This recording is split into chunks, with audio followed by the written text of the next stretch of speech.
গুলির ভয়ে দুজনে হাত উঁচু করেছে।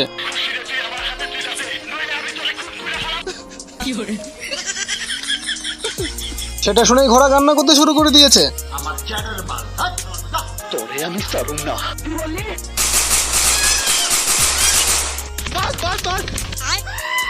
ये सब क्या देखना पड़ रहा है। কাঠঠোকরা নিচ থেকে একটা লাঠি নিয়ে ডাকাতের ছবিকে পেটাতে থাকে। তখনই কাঠঠোকরা পিছনে তাকালেই অনেক সাহসী ভাবে ছবিকে পেটাতে গেছিল।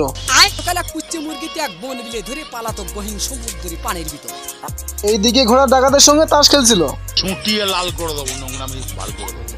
তখনই কাঠঠোকরা তিনটাকে সেম দেখতে পায়। সেটা দেখে কাঠঠোকরা মাথা খারাপ হয়ে যায়।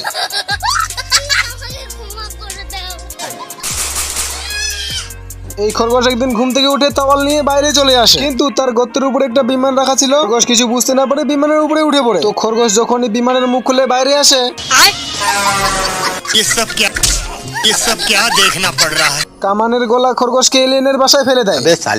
কাম যে করবো মনে তো আনন্দ থাকা লাগবে। খরগোশ এলিয়েনকে দেখে এলিয়েনের পিছু করতে শুরু করে। খরগোশ তখন এলিয়েনের সঙ্গে কথা বলতে শুরু করে।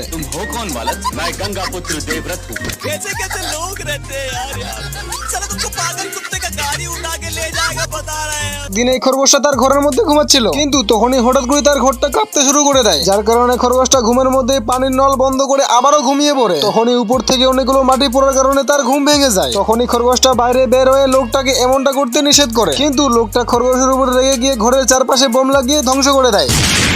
কিন্তু এতগুলো বোম ফাটানোর পরও খরগোশের ঘরের কিচ্ছু হয় না। তখনই খরগোশ বাইরে বের হয়ে ময়লা ফেলে আবারও ঘরের ভিতরে ঢুকে যায়। সেটা দেখে লোকটি রেগে গিয়ে ঘর ভাঙার জন্য মই দিয়ে উপরে উঠে যায়। খরগোশ তখনই নিচ থেকে হাত বের করে মই কেটে মইটাকে ধাক্কা দিয়ে নিচে সিমেন্ট রেখে দেয়। তখনই লোকটা সিমেন্টের উপরে পড়ে জমে যায়। তারপরের দিন লোকটা হেলিকপ্টার এনে খরগোশের গর্তের ভিতরে বোম ফেলে দেয়, কিন্তু তখনই খরগোশ বিছানা থেকে উঠে যাওয়ার কারণে তার বোম তার কাছেই ফিরে যায়। তখনই তার হেলিকপ্টারটাই ধ্বংস হয়ে যায়। তারপরের দিন লোকটি আবারও সিমেন্টের গাড়ি এনে খরগোশের গর্তের উপরে সিমেন্ট ঢালতে থাকে। খরগোশ সেটা দেখেই তার গর্তের উপরে ছাতা ধরে থাকে। তখনই ছাতা ধরার কারণে সিমেন্ট গর্তের চারপাশে পড়তে থাকে। তখনই খরগোশ সিমেন্টের সাহায্যে গর্ত মজবুত করে দেয়। সেটা দেখেই লোকটা খরগোশের কাছে হার মেনে রাস্তাটাকে বাঁকা বানিয়ে দেয়।